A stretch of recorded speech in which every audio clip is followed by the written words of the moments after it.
Unaware his wife was the secret heiress of a trillionaire who owned the company his entire family worked for, he left her to marry his mistress, unaware of her $900 inheritance. What she did shocked him. Daniel Morrison had spent 12 years married to a woman he believed was nothing more than a struggling bookkeeper at a non-profit. But Rachel Bennett had hidden her true identity so perfectly that even the Morrison family, who clocked in every day at Bennett Global Industries without knowing their daughter-in-law was the sole heir to the empire, never suspected the quiet woman serving them dinner was worth nearly $1 billion. He walked out on a Tuesday afternoon with divorce papers in one hand and his mistress Vanessa's perfectly manicured fingers in the other, but he had no idea that the woman he abandoned in their modest apartment was about to inherit the very company that paid his salary, his father's pension, his brother's mortgage, and his mother's healthcare benefits. The secret had been buried for over a decade behind thrift store clothes and discount grocery runs. But what Rachel did the moment those divorce papers were signed would not only shock Daniel, it would dismantle everything he thought he knew about power, wealth, and the woman he had so carelessly discarded. Could a man who prided himself on ambition survive the revelation that he had divorced his only ticket to the top? Would a family that had mocked her clearance rack dresses bow before the woman who could now terminate their employment with a single signature? And what would a mistress do when she realized the wife she had replaced was never the obstacle? She was the prize.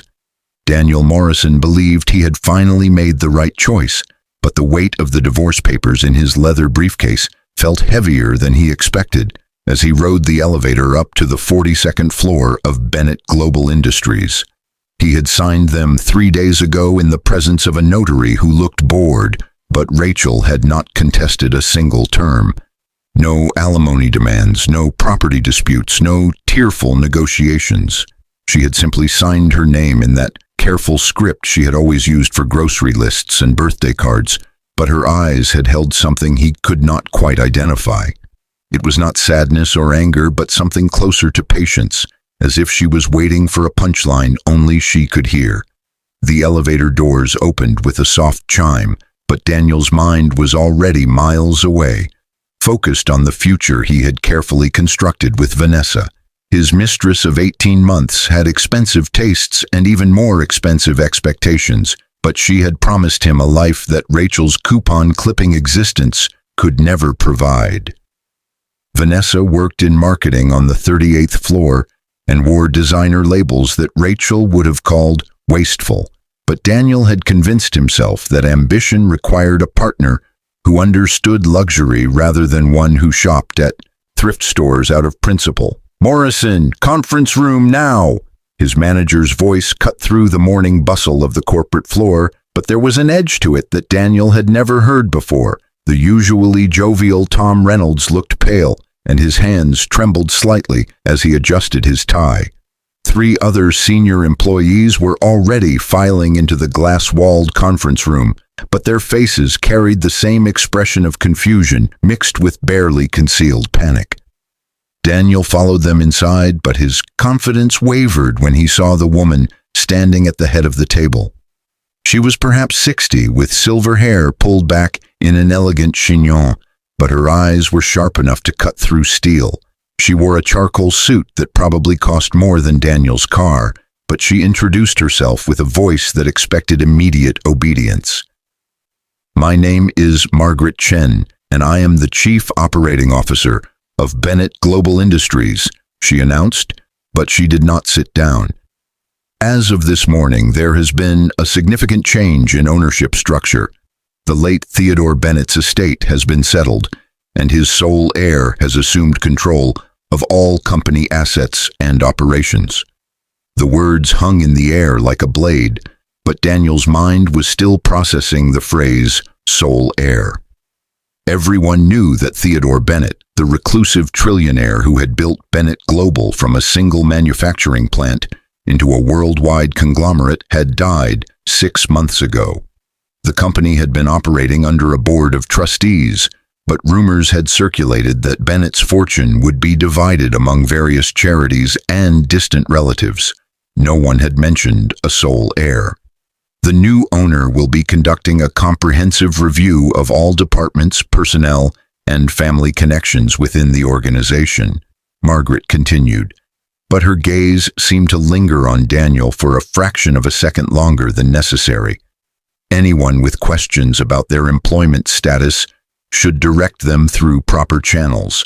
This meeting is simply to inform you that change is coming, and it will be immediate. Daniel's father had worked at Bennett Global for 37 years, but his brother Kevin had only been with the company for 5. Their mother's health care was tied to the family benefits package that came with his father's senior position, but Kevin's recent promotion to regional supervisor had been the result of years of networking and carefully cultivated relationships. The Morrison family had built their entire livelihood around this company, but the idea that some unknown heir could upend everything made Daniel's stomach tighten. "Who is the heir?" someone asked from across the table, but Margaret's expression did not change. "That information will be disclosed at the appropriate time," she replied, but her tone suggested that the appropriate time would be entirely at the new owner's discretion. "What you need to understand is that the new owner has intimate knowledge of this company's operations, personnel, and history. Nothing will escape review." The meeting ended with more questions than answers, but Daniel returned to his desk feeling like the ground beneath his feet had shifted. He pulled out his phone and texted Vanessa, but she responded immediately with a string of messages speculating about which Bennett family member had inherited the fortune. Vanessa's ambition had always been one of her most attractive qualities, but now Daniel wondered if she had chosen him because she thought his family's deep roots at Bennett Global might provide some advantage. His phone buzzed again, but this time it was not Vanessa. It was his mother, Patricia Morrison, and her message was terse. "Family dinner tonight, 7 sharp, important." The Morrison family home was a modest split level in the suburbs, but it had been purchased 20 years ago when Bennett Global's stock options had paid out handsomely for long-term employees. Daniel's father, Robert Morrison, sat at the head of the dining table with the air of a man who had earned his authority through decades of loyalty, but tonight his weathered face looked troubled. "They are cleaning house," Robert announced before anyone had even finished serving the pot roast, but his fork clattered against his plate with unusual force.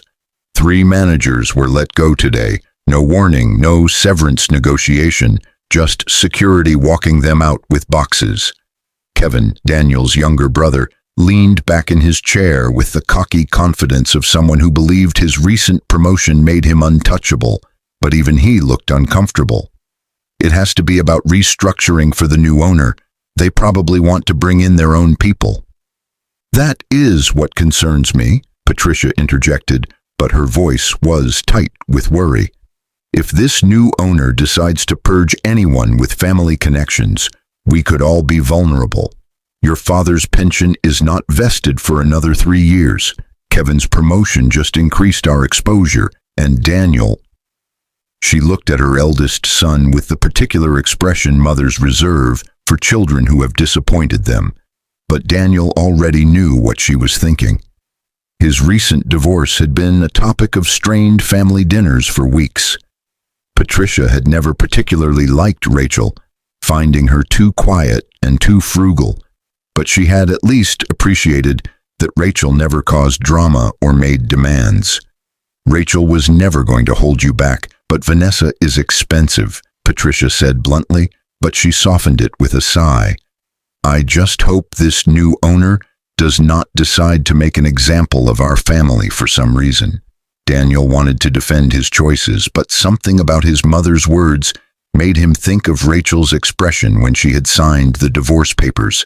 That strange patience, as if she knew something he did not. He pushed the thought away and focused on his father's concerns about the company restructuring, but the unease lingered like a shadow he could not quite shake. The announcement came on a Friday, but it was not delivered through normal corporate channels. Instead, every employee at Bennett Global Industries received a personal email from an address they had never seen before. Email protected. The message was brief, but its implications were seismic.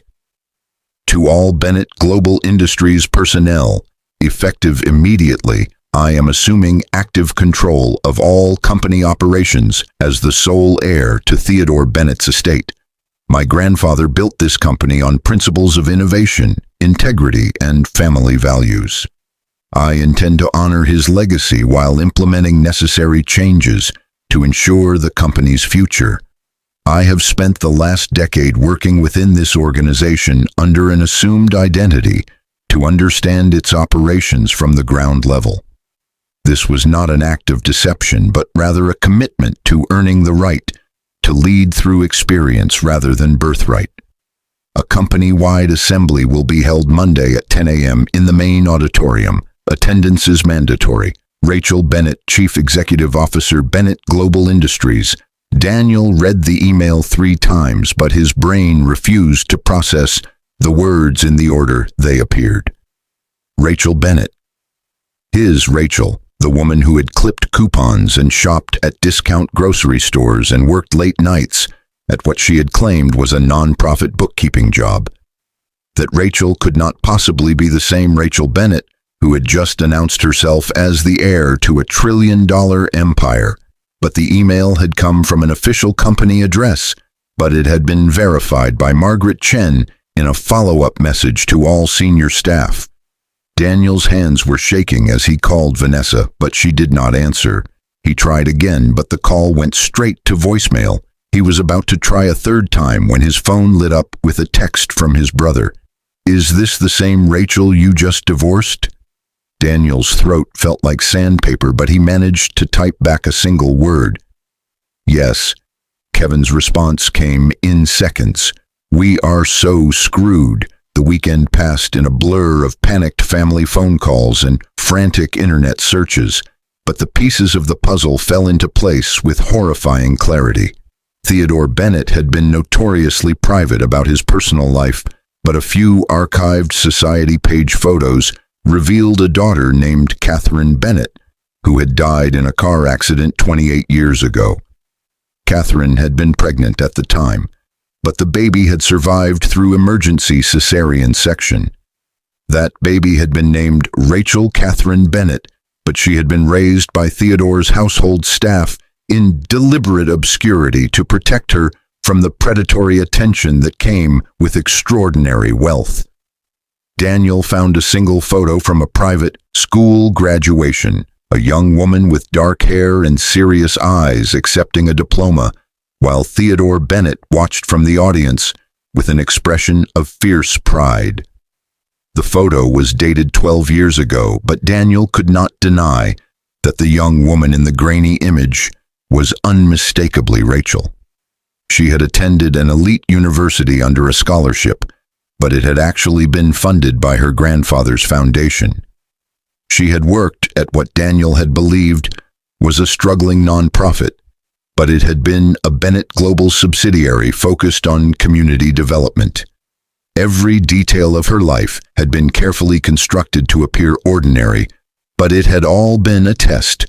Theodore Bennett's way of ensuring his heir understood the value of work, sacrifice, and humility before inheriting an empire.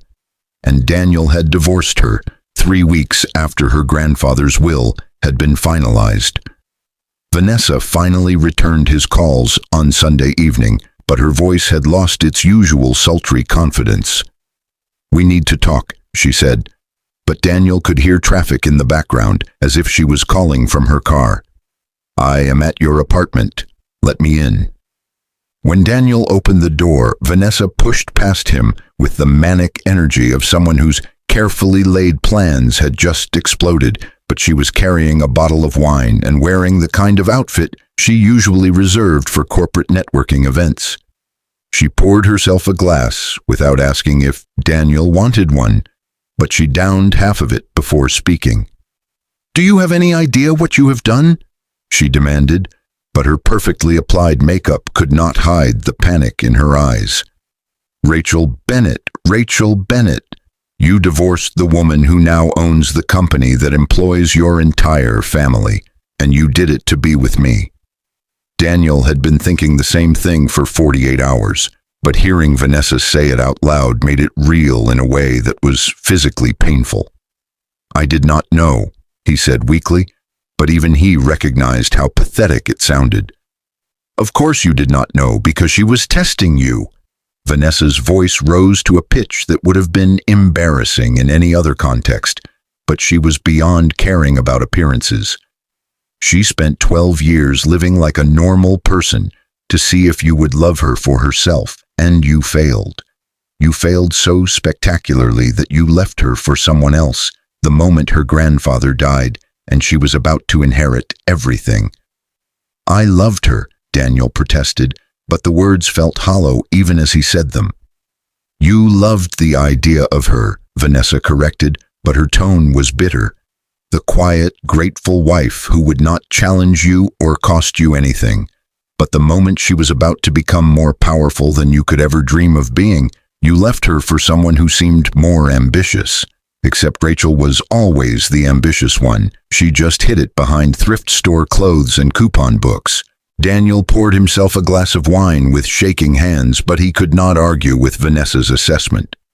He had spent 12 years thinking Rachel was content with her small life, but she had been playing a game so sophisticated that he had never even realized he was a player. Every dinner where she had served his family with quiet competence, every holiday where she had bought modest gifts while his mother made pointed comments about frugality, every moment where he had felt vaguely embarrassed by her lack of material ambition, it had all been a test he had not known he was taking, and he had failed. What do you think she is going to do? Daniel asked, but he was not sure he wanted to hear the answer. Vanessa finished her wine and poured another glass, but her hands were steadier now, as if the alcohol had given her a kind of desperate clarity.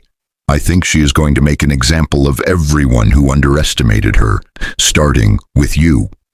Monday morning arrived with the weight of an execution, but Daniel walked into Bennett Global Industries with his head up and his spine straight, because he had learned long ago that showing weakness in corporate environments was fatal.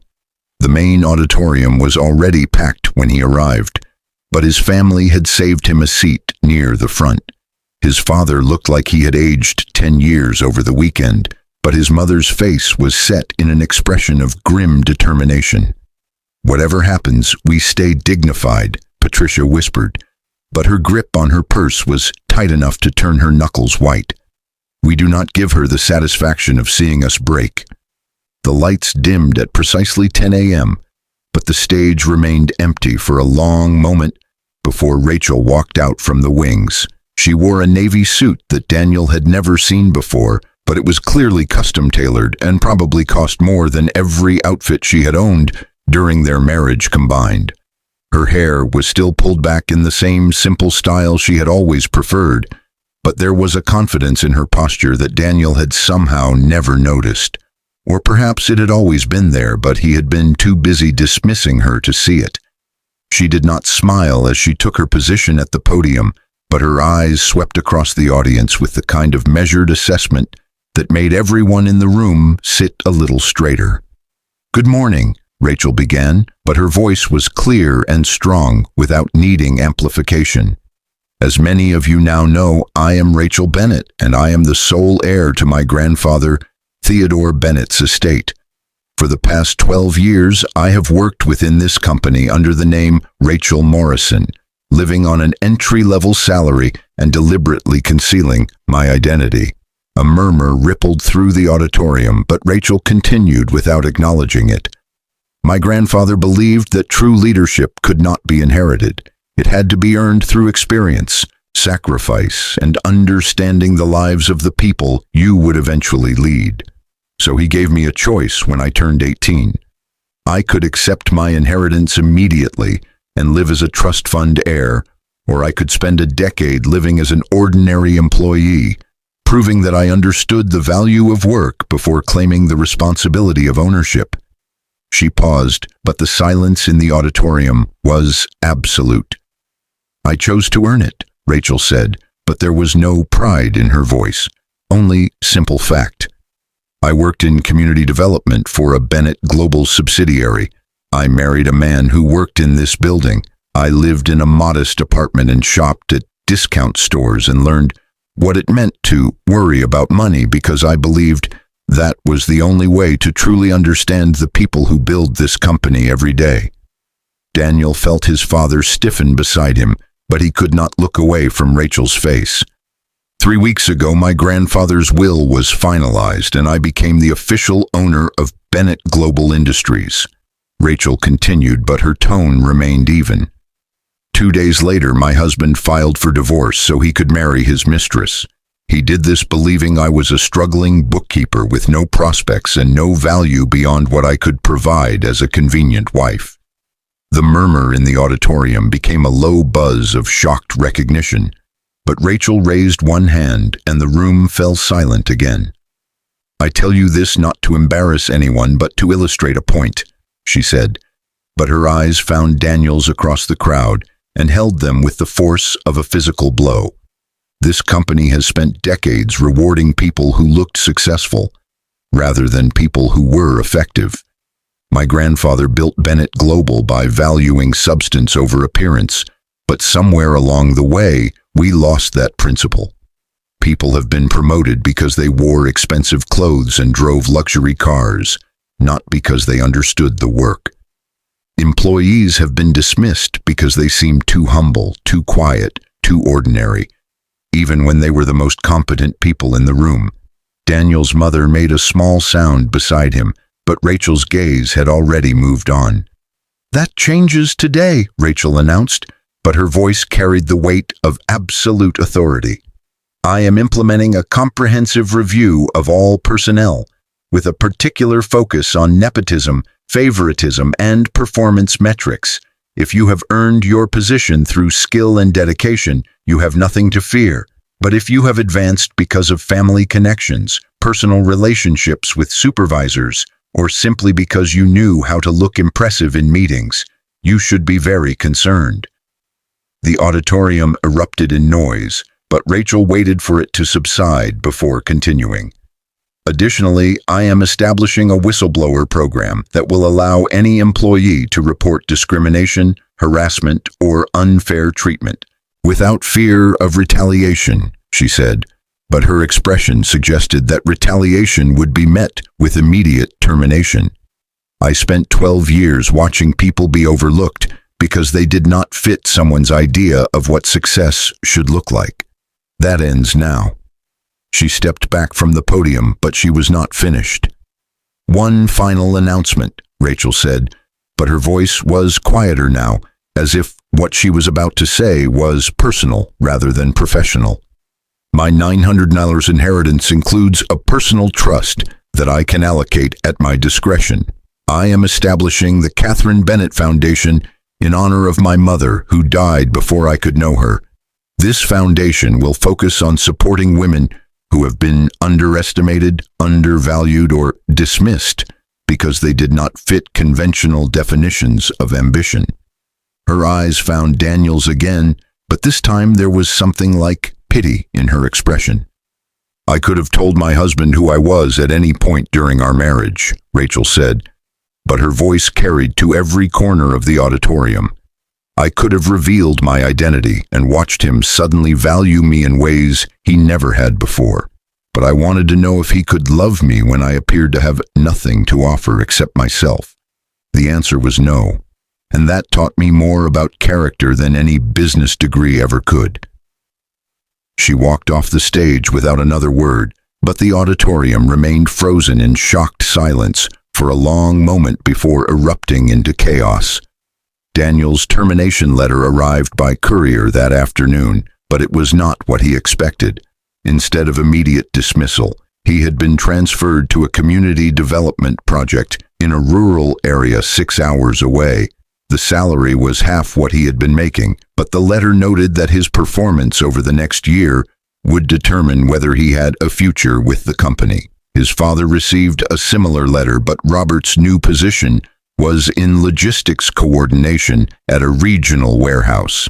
Kevin's termination was immediate, but only because an internal investigation had revealed that his recent promotion had been the result of falsified performance reviews created by a supervisor who owed the Morrison family a favor. Vanessa was let go within the week, but her dismissal had nothing to do with Daniel. An anonymous tip had revealed that she had been charging personal expenses to company accounts for over a year, disguising designer purchases as marketing materials. She called Daniel once after her termination, but the conversation was brief and poisonous. "She destroyed us," Vanessa hissed into the phone, but there was no sympathy in her voice, only rage at being outmaneuvered. "She waited until we were at our most vulnerable, and then she crushed us." Daniel wanted to argue, but he could not find the words, because Vanessa was not entirely wrong. Rachel had struck with the precision of someone who had been planning this for years, but she had done it within the bounds of corporate policy and ethical guidelines. She had not fired people out of spite. She had simply removed the protections that had allowed unqualified employees to hide behind family connections and personal relationships. She had not destroyed them. She had exposed them. 6 months later, Daniel sat in a cramped apartment in a town he had never heard of before receiving his transfer orders, but the work he was doing with the community development project had taught him more about actual leadership than a decade of climbing the corporate ladder ever had. He was coordinating with local businesses to create job training programs, but he was also learning to listen to people whose lives had been shaped by the kind of economic struggles he had only understood in the abstract. His father had taken to warehouse logistics with surprising aptitude, but Robert had admitted in a rare moment of honesty that he had been coasting on his reputation for years. The demotion had been humiliating, but it had also forced him to remember why he had valued the work in the first place. Kevin was working construction and complaining about it constantly, but he had not been able to find another corporate position because Rachel's dismissal letter had been damning enough to make him unhireable in their industry.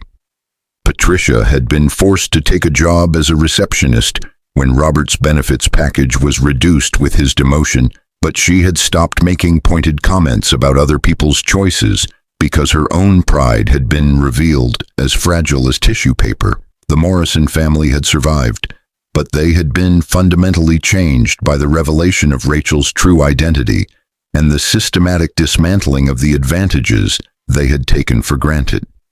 Daniel thought about Rachel often, but he had not tried to contact her because he understood that any attempt at reconciliation would be seen as opportunism. She had tested him for 12 years, and he had failed, but the failure had taught him something that success never could have. That value was not about what people could offer you, but about whether you could recognize worth that did not announce itself with expensive labels and obvious ambition. He had loved Rachel in the way someone loves a comfortable piece of furniture, pleasant to have around, but not particularly remarkable. He had never thought to look deeper because she had not demanded his attention with the kind of performance that Vanessa had perfected. But Rachel's quiet competence had been the result of absolute confidence, the kind of security that came from knowing she never had to prove herself because she already held all the cards.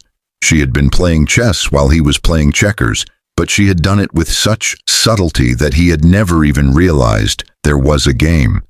The email arrived on a Tuesday afternoon, but Daniel almost deleted it as spam because the subject line read simply, "Lesson learned." He opened it anyway, but his hands were shaking as he read the message. "Daniel, I am writing to inform you that your performance over the past 6 months has been reviewed and found satisfactory. Your transfer to the community development project was not a punishment, but rather an opportunity to develop skills that your previous position never required. You have demonstrated competence, humility, and a willingness to learn from people whose expertise differs from your own. Your salary will be restored to its previous level, effective next month. You will remain in your current position, but you will also be given a leadership role in expanding the community development program to other regions. This is not a favor. This is recognition of work that has been earned. I want you to understand something that I could not explain during our marriage. I never needed you to provide for me financially, but I needed you to value me for reasons that had nothing to do with what I could offer you materially. You failed that test, but failure is only permanent if you refuse to learn from it. I have moved on with my life, and I have no interest in revisiting our relationship, but I wanted you to know that I do not hate you. I simply needed you to understand that true partnership requires seeing people as they are, not as what they can do for you. I hope you have learned that lesson, even if it came at a cost you never expected to pay. Rachel Bennett Daniel read the email 3 times, but the words did not change. Rachel had given him a chance to rebuild his career, but she had done it on her terms, and with conditions that forced him to prove he had actually changed. She had not forgiven him, she had simply declined to destroy him completely, because destruction would have been too easy. She had done something far more devastating. She had forced him to become someone who might have been worthy of her, if he had understood her value before it was too late. Years later, Daniel would read about Rachel Bennett in business magazines and see her face on the covers of industry publications, celebrating her innovative leadership and commitment to ethical business practices.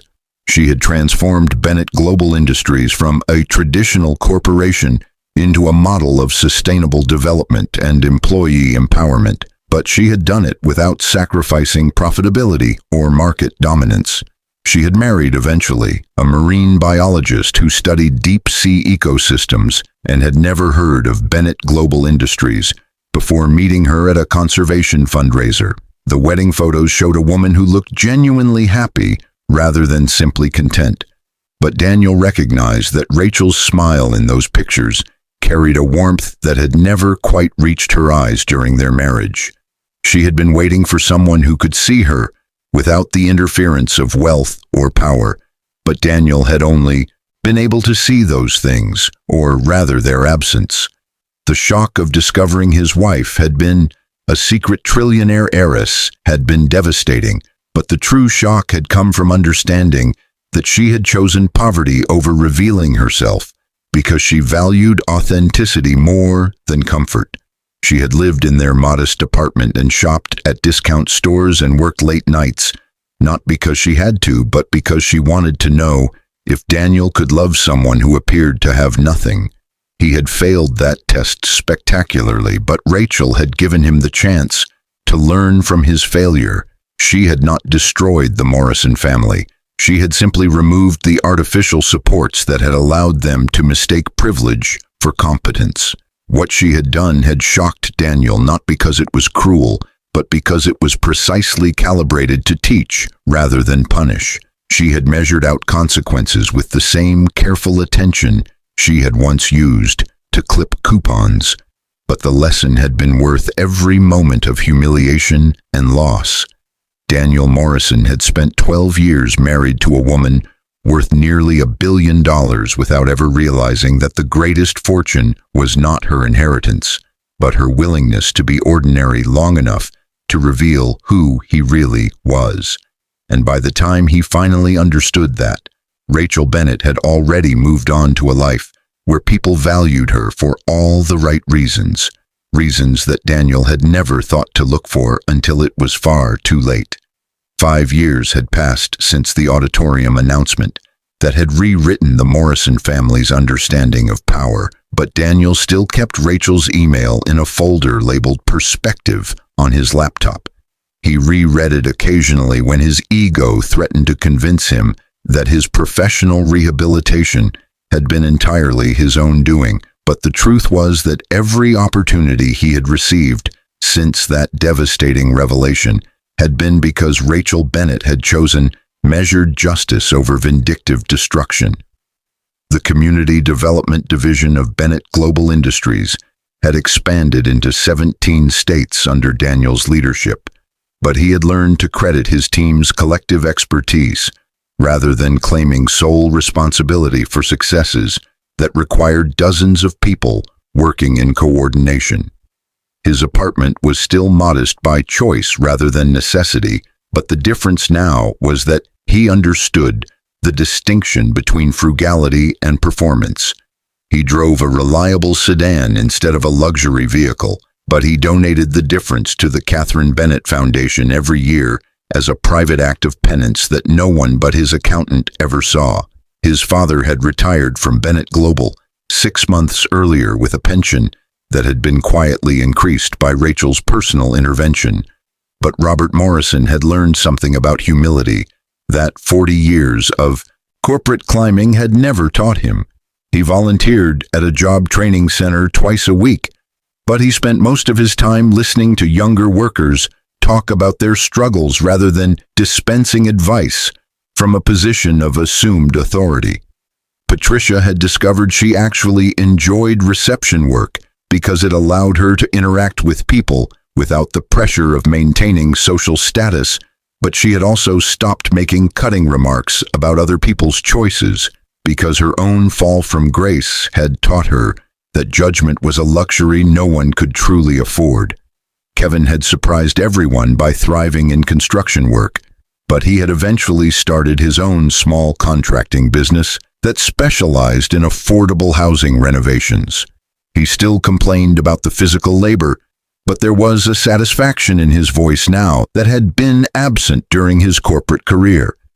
He had admitted to Daniel during a rare moment of vulnerability that getting fired from Bennett Global had been the best thing that ever happened to him, but he had also acknowledged that he had been coasting on family connections rather than developing actual skills. The Morrison family gathered for dinner once a month now, but the conversations had changed in fundamental ways. They talked about challenges they were facing rather than successes they wanted to advertise, but they also listened to each other with attention that had been absent when they were all too busy competing for status within their own family structure. Vanessa had moved to another city and married a pharmaceutical executive who valued her aesthetic sensibilities more than her professional ethics, but Daniel had heard through mutual acquaintances that she was deeply unhappy in a marriage built entirely on transactional exchanges of beauty for financial security. He felt a distant sympathy for her, but he also recognized that she had chosen a life that prioritized appearance over substance, and she would likely never understand why that choice had left her perpetually unsatisfied. The invitation arrived on heavy cream cardstock with elegant gold lettering, but Daniel almost did not open it because he assumed it was a wedding announcement from someone he barely remembered. When he finally broke the seal, the message inside was brief but significant. Bennett Global Industries 25th Anniversary Gala, celebrating a quarter-century of innovation and community impact. The Board of Directors requests the pleasure of your company.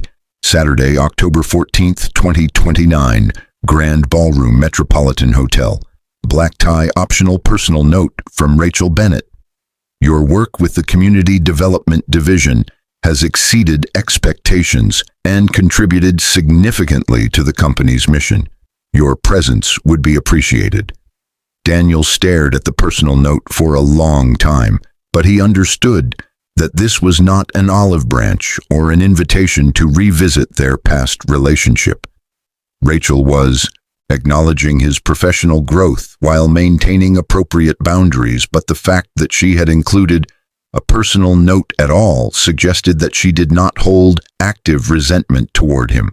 She had moved on completely, but she was willing to recognize that he had made genuine efforts to become someone different from the man who had divorced her to marry his mistress. He RSVP'd immediately, but he spent the next 3 weeks worrying about what he would say if he encountered Rachel directly at the gala. He rehearsed various conversations in his mind, but all of them sounded either too apologetic or too casual for the reality of their history. The Metropolitan Hotel's Grand Ballroom had been transformed into a showcase of Bennett Global Industries' impact over the past quarter century, but the displays focused on community projects and employee success stories rather than financial achievements. Daniel recognized several faces from his community development team featured prominently in photo exhibits showing affordable housing projects, job training programs, and environmental restoration initiatives. But the overall impression was of a company that measured success by lives improved rather than profits maximized. Rachel stood near the center of the ballroom, surrounded by board members and industry leaders, but she was not performing the role of wealthy heiress. She was having what appeared to be a genuine conversation with an elderly woman who Daniel eventually recognized as a community organizer from one of the rural areas where Bennett Global had funded infrastructure improvements. Rachel was listening with complete attention, but her body language suggested interest rather than obligation. She wore a deep emerald gown that was elegant without being ostentatious, but Daniel noticed that she still did not wear excessive jewelry. Her wedding ring was a simple platinum band, but there was no elaborate engagement ring or status symbols that screamed wealth. She had access to unlimited resources, but she had chosen restraint because she understood that true power did not need to announce itself. Her husband stood slightly behind her, but he was engaged in his own conversation with what appeared to be a group of marine conservation advocates. He was tall, with sun-weathered skin and laugh lines around his eyes, but he carried himself with the easy confidence of someone who had never needed to prove his worth through material displays. He glanced at Rachel periodically with an expression of such genuine affection that Daniel felt a sharp pang of recognition. That was what love looked like when it was not transactional. Daniel had loved Rachel, but he had loved her the way someone loves a comfortable routine. Her husband loved her the way someone loves a person they actually see. Rachel noticed Daniel across the ballroom about an hour into the gala, but she did not immediately approach him. Instead, she finished her conversation, excused herself politely, and made her way through the crowd with the practiced ease of someone who had spent years navigating social situations while maintaining complete control of the interaction. "Daniel," she said when she reached him, but her tone was professionally cordial rather than warm or cold. "Thank you for coming. I wanted to speak with you briefly about the Community Development Division's expansion plans." She was giving him an out, but Daniel understood. She was framing their conversation in professional terms so that neither of them would have to navigate the emotional minefield of their shared history in a public setting. He accepted the lifeline gratefully. "The expansion has been more successful than we projected," Daniel replied, but he kept his voice steady and factual. "The model you developed for integrating corporate resources with local expertise has proven sustainable across different regional contexts." Rachel nodded, but there was something in her eyes that suggested she was evaluating him on levels that had nothing to do with quarterly reports. "I have been impressed by your willingness to learn from the communities you serve rather than imposing solutions from a position of assumed authority. That represents significant personal growth." The words were neutral, but Daniel heard the subtext. "You learned to listen to people instead of dismissing them, which is what you should have done during our marriage." "I had an excellent teacher," Daniel said quietly, but he was not talking about business school professors. "Even if I did not realize I was being taught at the time." Rachel's expression softened slightly, but she did not let sentiment overwhelm professional boundaries. "We all learn from our mistakes if we are willing to acknowledge them. You were willing, which is more than many people in your position would have been." Her husband materialized at her elbow with 2 glasses of champagne, but he handed one to Rachel with a small smile, before turning to Daniel with polite interest. "You must be Daniel Morrison. Rachel mentioned you had been instrumental in developing the community outreach programs. I am Marcus, Rachel's husband." Daniel shook his hand, but he noticed that Marcus's grip was firm without being aggressive. This was a man who had no need to prove dominance because he was secure in his relationship and his own identity. Your work with deep-sea conservation has been fascinating to follow, Daniel said, but it was not empty flattery. He had actually researched Marcus after seeing the wedding announcement years ago, driven by curiosity about the man Rachel had chosen. The documentary about your research on hydrothermal vent ecosystems was remarkable. Marcus's face lit up with genuine enthusiasm, but he immediately launched into a passionate explanation of how extremophile organisms were reshaping scientific understanding of life's adaptability.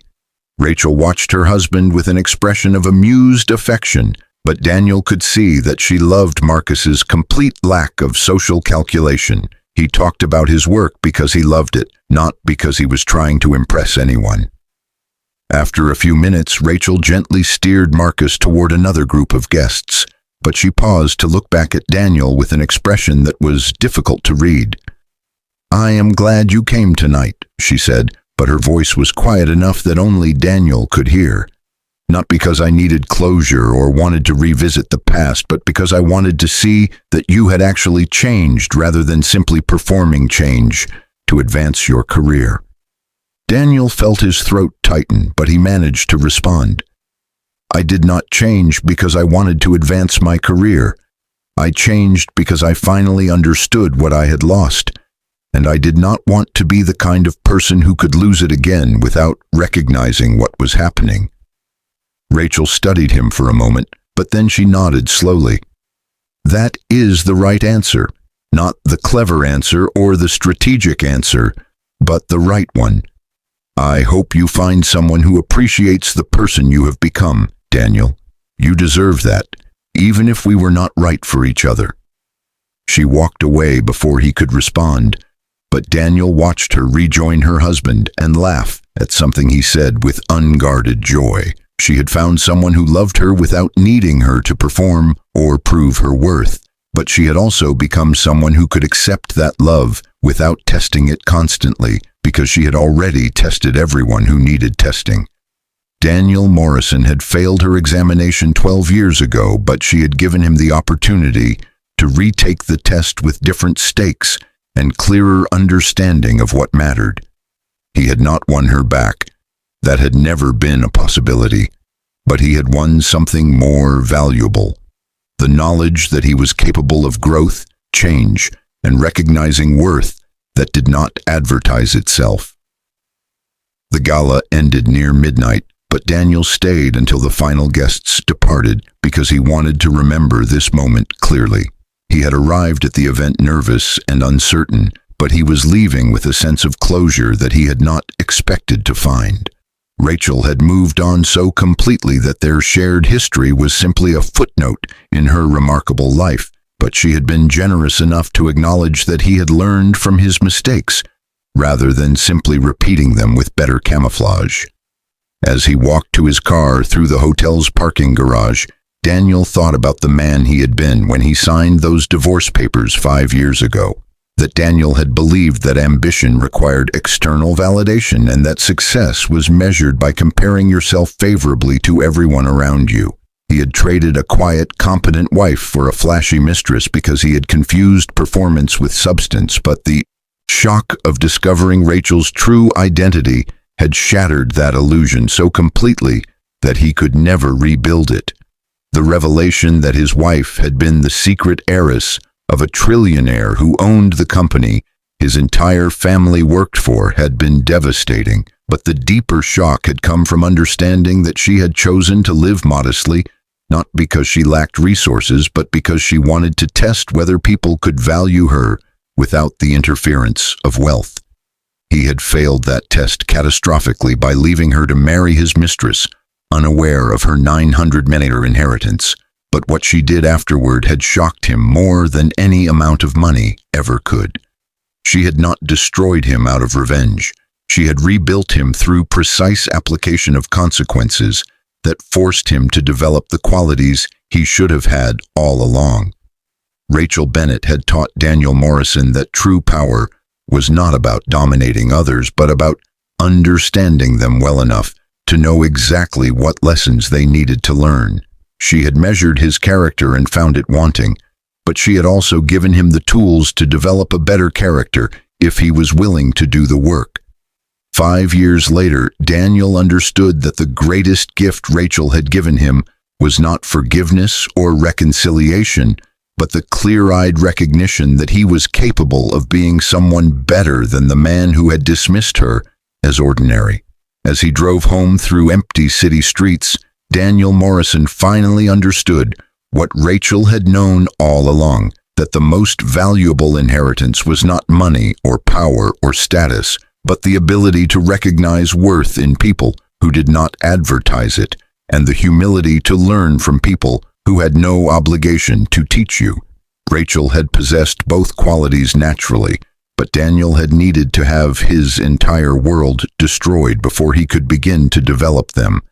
The education had been brutal and humiliating, but it had been worth every moment of pain because it had transformed him from someone who measured people by what they could offer him into someone who could finally see people as they actually were. And in the end, that transformation was the real shock. Not that his wife had been a secret heiress worth nearly $1 billion, but that he had been so blind to her true value that it took losing everything to finally understand what he had carelessly discarded. Rachel Bennett had moved on to a life of purpose, impact, and genuine love, but she had left behind a man who would spend the rest of his career trying to honor the lessons she had taught him through the precise application of consequences he had richly deserved. That was what she had done, and it had shocked him in ways that money never could. But it had also saved him from becoming someone who would have repeated the same mistakes forever, and for that, Daniel Morrison would be grateful for the rest of his life, even as he accepted that gratitude was all he would ever be able to offer the woman who had seen his potential, even when he could not see it himself. 10 years after the divorce, Daniel Morrison stood in the lobby of Bennett Global Industries' newly opened Innovation and Community Center in Detroit, but he was not there for a professional meeting. The invitation had come through official channels, yet the handwritten note attached suggested something more personal than a corporate obligation. Daniel, the Detroit Center represents the culmination of work you helped pioneer. Your presence at the dedication ceremony would mean something to the people whose lives this project will impact. They should see that transformation is possible. Also, I think we should talk not about the past, but about the future. Rachel. The handwritten signature was the same careful script she had used to sign their divorce papers a decade ago, but the tone was different. There was no patience in these words, no sense of waiting for a punchline only she could hear. Instead, there was something that resembled an extended hand, though Daniel could not imagine what Rachel Bennett might need from him after all these years. The Innovation and Community Center was a stunning example of adaptive reuse architecture, but what made it remarkable was how it had been designed with input from the neighborhood residents who would actually use it. Daniel recognized the philosophy immediately.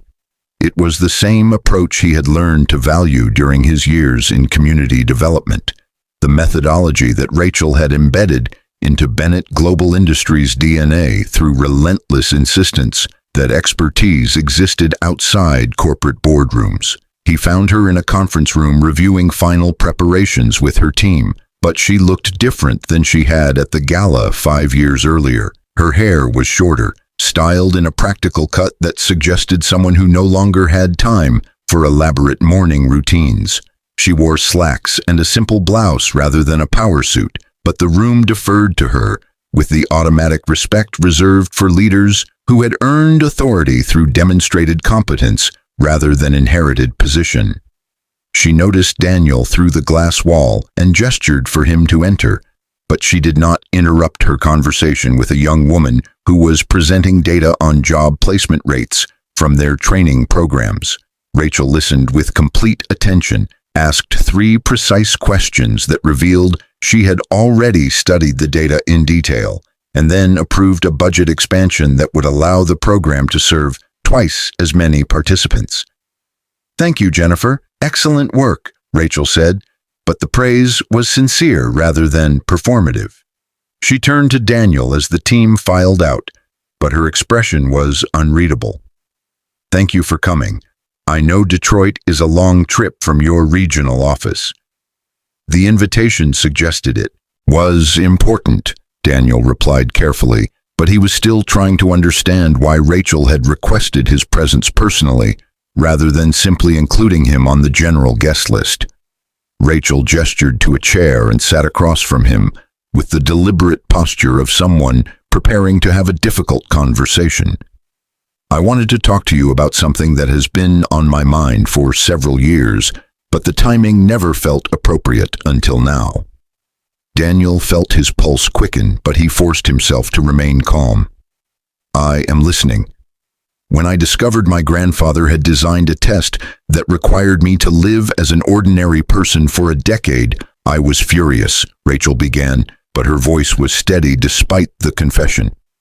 "I was 18 years old and desperate to prove myself, but instead I was given an entry-level job and a modest apartment and told that I could not access my inheritance until I understood what it meant to work for survival rather than ambition." She paused, but Daniel waited for her to continue. "I met you 6 months into that test," Rachel said, but there was no accusation in her tone.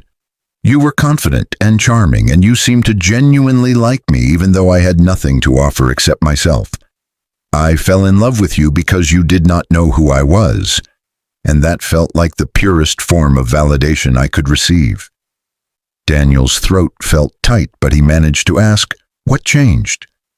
"Nothing changed initially," Rachel replied, but her eyes were distant, as if she was looking at memories only she could see. "We got married, and I convinced myself that our relationship proved my grandfather wrong about people only valuing wealth. But over time, I started to notice small things. The way you introduced me to colleagues with slight embarrassment, the way your mother made comments about my clothes, the way you never asked about my work because you assumed it was not interesting or important." She looked directly at Daniel now, but her expression was not angry. It was sad. "You loved me, but you loved the idea of who you thought I was," Rachel continued. "The grateful wife who would not challenge you or cost you anything. And I realized that my grandfather had been right about something fundamental. Most people cannot see value that does not announce itself obviously." "I am sorry," Daniel said, but the words felt inadequate even as he spoke them. "I know you are," Rachel replied, but she held up a hand to prevent him from saying more. "And that is actually why I wanted to talk to you today. I have spent 10 years building a company culture that values substance over appearance, but I have also spent 10 years carrying anger about the fact that I had to reveal my wealth before you could see my worth." Daniel wanted to protest that he had changed, but Rachel continued before he could speak. "I watched you over the past decade, Daniel. Read every report from your regional supervisors. I saw how you transformed from someone who needed to be the smartest person in the room into someone who could recognize expertise in unexpected places. I saw you develop humility and patience and genuine respect for people whose experiences differed from your own." She leaned forward slightly, but her voice remained even. "And I realized that I have been unfair to you," Rachel said, but the admission seemed to cost her something. "Not about the divorce. You made your choice, and I made mine. But I have been holding on to the narrative that you were uniquely shallow or uniquely incapable of growth, when the truth is that you were simply unprepared for the test my grandfather designed." Daniel stared at her, but he could not process what he was hearing.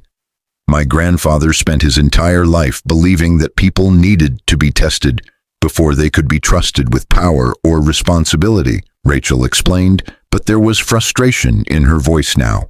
"He designed my inheritance as a test, and he would have been pleased that you failed because it confirmed his worldview. But I have spent 10 years wondering if the test itself was flawed." How could it be flawed? Daniel asked, but his voice was barely above a whisper. I failed to see your value. That was not a problem with the test. That was a problem with me. Was it? Rachel challenged, but her tone was thoughtful rather than accusatory. Or was it a problem with a system that required me to hide who I was in order to test whether people could love me without the influence of wealth? I spent 12 years lying to everyone around me, Daniel. I lied to you every single day of our marriage. I pretended to worry about money when I had access to billions. I acted like I was struggling when I could have solved every problem with a phone call. She stood and walked to the window, but her shoulders were tense. I told myself it was necessary, but lately I have been wondering if I was just perpetuating my grandfather's cynicism about human nature, Rachel continued. You changed after you learned the truth. You became someone who could actually see value in unexpected places, but you only had the opportunity to change because I revealed who I was. What if I had never told you? Would you have spent your entire life never developing those qualities because you were never forced to confront your own blindness? Daniel stood as well, but he approached Rachel carefully, as if she might disappear if he moved too quickly. Are you saying you regret testing me? I am saying I regret believing that testing people was the only way to understand their character, Rachel replied, but she turned to face him with tears in her eyes that she did not bother to hide. My grandfather's test turned me into someone who could not trust that people valued me for the right reasons. I spent 12 years waiting for you to fail, Daniel. I never gave you the opportunity to succeed because I had already decided that revealing my wealth was the only way to prove whether you truly loved me. But I did fail, Daniel protested, but Rachel shook her head. You made a mistake, she corrected, but her voice was gentle now. You fell in love with someone else because I had created a version of myself that was designed to seem unremarkable. I spent 12 years making myself invisible, and then I was devastated when you stopped seeing me. But how could you see someone who was deliberately hiding? The words hung between them like a bridge, but Daniel was afraid to cross it. I brought you here today because I wanted to tell you something that I should have said years ago, Rachel continued, but she wiped her eyes with the back of her hand. You were not the villain in our story, Daniel. You were just a person who was set up to fail a test you did not know you were taking. And I was the person who designed that test because I had been taught that trust was something that needed to be earned through deception rather than built through honesty. She pulled an envelope from her pocket and handed it to Daniel, but her hands were shaking slightly. This is a formal apology, Rachel said, but her voice was thick with emotion. Not for divorcing you or for the consequences you faced afterward. Those were appropriate responses to your choices, but for spending 12 years treating our marriage as an experiment rather than a partnership, for never giving you the chance to know the real me because I was too afraid of being disappointed. Daniel opened the envelope with trembling fingers, but the letter inside was short and handwritten on personal stationery. Daniel, I spent 12 years testing whether you could love me without wealth, but I never asked whether I could love you without resentment. I designed our marriage to fail, and then I blamed you when it did. You deserved honesty, but I gave you performance. You deserved partnership, but I gave you examination.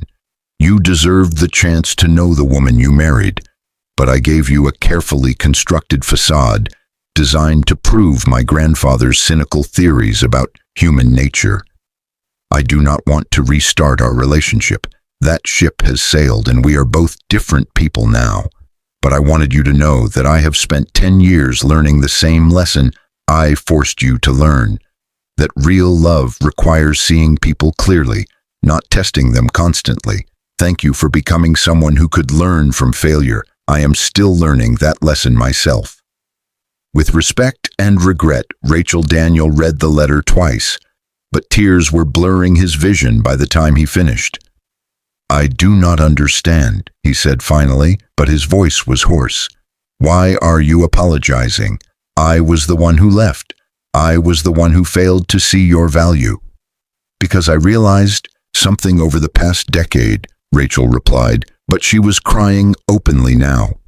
"My grandfather's test did not make me wise. It made me cynical. I spent 12 years believing that love needed to be tested rather than built. And in the process, I destroyed something that might have been real if I had just been honest from the beginning." "You do not know that," Daniel protested, but Rachel cut him off with a sad smile. "Neither do you," she countered. "That is my point.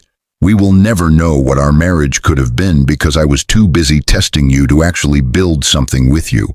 And I have been carrying that regret for 10 years, but I was too proud to admit it until now." Daniel felt something break inside his chest, but it was not the sharp pain of loss. It was the duller ache of recognition. "What do we do with this?" he asked. But he was not sure whether he was talking about the letter or the conversation or the decade of misunderstanding between them. "We acknowledge it," Rachel said simply, but she reached out and took his hand with surprising gentleness.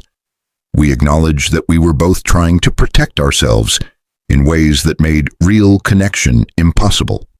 We acknowledge that I weaponized my grandfather's cynicism and you weaponized your own insecurity. And together we created a marriage that was designed to fail." She squeezed his hand once and then let go, but the gesture felt like absolution. "And then we move forward," Rachel continued, but her voice was stronger now. "Not together romantically.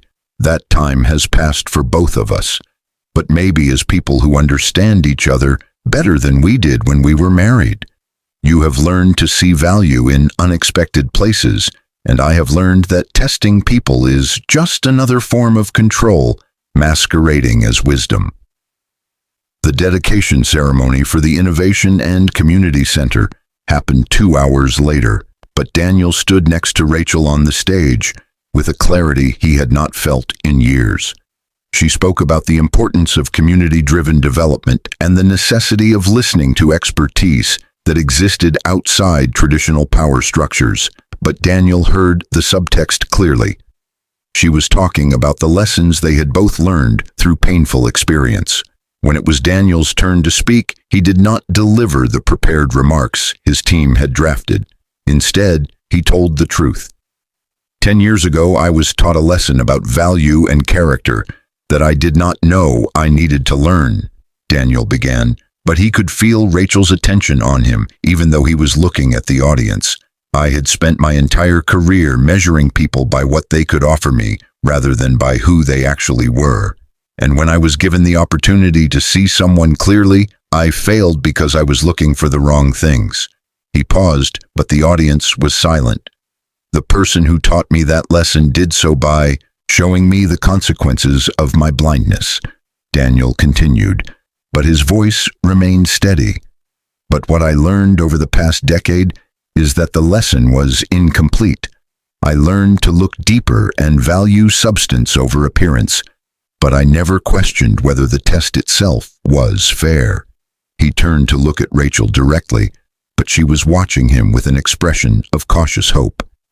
"We spend so much time testing each other to see if we are worthy of trust, that we forget to actually build trust through honesty and vulnerability," Daniel said. But he was speaking to Rachel now, rather than the audience. "We create elaborate examinations to protect ourselves from disappointment, but in the process we guarantee that disappointment is the only possible outcome." Rachel's eyes glistened, but she nodded almost imperceptibly. "This center represents a different approach," Daniel concluded, but he turned back to the audience. "It was built by listening to the people who would use it rather than testing whether they deserved it. It exists because someone decided that trust should be built through partnership rather than proven through examination. And I hope it serves as a reminder that the most valuable things in life cannot be earned through tests. They can only be created through genuine connection."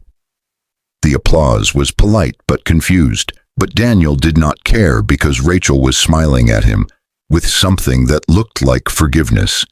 They stood together in the empty conference room after the ceremony, but the weight of the past decade had shifted into something more manageable. "Thank you for what you said today," Rachel offered, but her voice was soft. "I did not expect you to see what I had been trying to work through." "I have had 10 years to think about what happened between us," Daniel replied, but he managed a small smile. "And I finally realized that we were both so busy protecting ourselves that we never actually gave our marriage a real chance." "No, we did not," Rachel agreed, but there was sadness in her acceptance. "And now it is too late for us, but maybe not too late to learn from our mistakes." "Are you happy?" Daniel asked suddenly, but the question was genuine rather than manipulative. "With Marcus? With the life you have built?" Rachel's expression softened into something luminous. "I am. Marcus loves me without needing to test me, and I love him without needing to hide. We are building something real because neither of us is trying to prove anything or protect ourselves from disappointment." "That is what we should have had," Daniel said, but there was no bitterness in his voice, only acceptance. "Yes," Rachel replied simply, "but we could not have it because we were both too broken to build it. You needed to learn to see value without obvious markers, and I needed to learn that trust cannot be tested into existence." They stood in comfortable silence for a moment, but Daniel finally voiced the question that had been forming since he read her letter. "Why now?" he asked. "Why did you wait 10 years to tell me this?" Rachel considered the question carefully before answering. "Because I needed to forgive myself before I could acknowledge what I had done to you. I spent 10 years being angry at you for failing my test, but I only recently realized that the test itself was the real failure. My grandfather raised me to believe that people needed to be examined and measured and constantly evaluated, but that philosophy turned me into someone who could not trust or be trusted." She looked at Daniel with clear eyes. "You taught me that people can change and grow if given the opportunity. I wanted to tell you that I have been trying to learn the same lesson, that vulnerability is not weakness, and trust is not something that needs to be earned through deception." "Have you learned it?" Daniel asked, but he already knew the answer. "I am learning," Rachel replied with a slight smile. "Marcus helps. He is not interested in tests or games or proving himself. He just wants to explore deep-sea ecosystems and come home to someone who loves him without conditions. It is remarkably simple, and it took me 40 years to understand that simple is not the same as easy." Daniel left Detroit that evening with Rachel's letter carefully folded in his pocket, but he also carried something more valuable, the understanding that their shared failure had been more complicated than he had believed. He had spent 10 years accepting blame for being unable to see Rachel's value, but he now understood that she had been actively hiding that value as part of an elaborate test designed by a man who believed humanity was fundamentally untrustworthy. They had both been casualties of Theodore Bennett's cynicism, but they had also both found ways to transform that cynicism into something more constructive.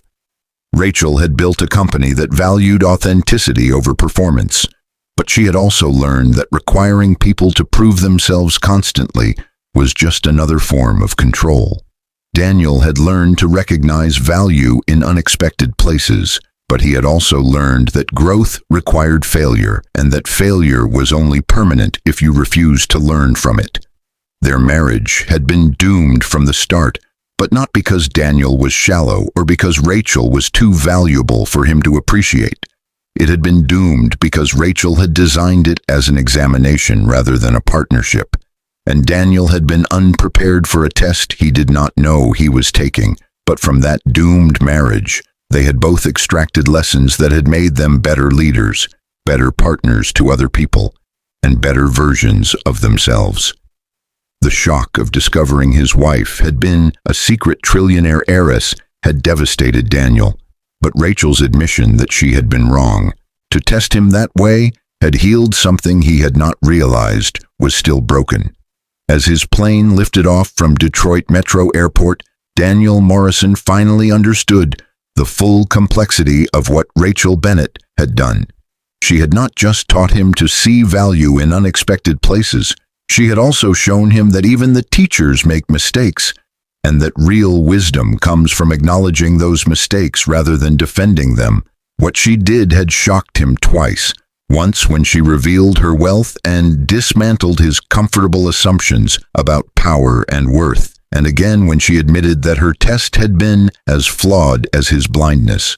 But this second shock was gentler, more healing, and infinitely more valuable than the first. It was the shock of recognition that mistakes could be forgiven, that growth was always possible, and that the most important lesson anyone could learn was that human connection required vulnerability rather than examination. Rachel Bennett had spent 12 years testing Daniel Morrison and 10 more years learning that tests were the wrong approach. Daniel Morrison had spent 12 years failing to see Rachel's value and 10 more years learning to recognize worth that did not advertise itself. And now finally, they could both move forward with the wisdom that comes from honest examination of their own failures rather than constant judgment of each other's shortcomings.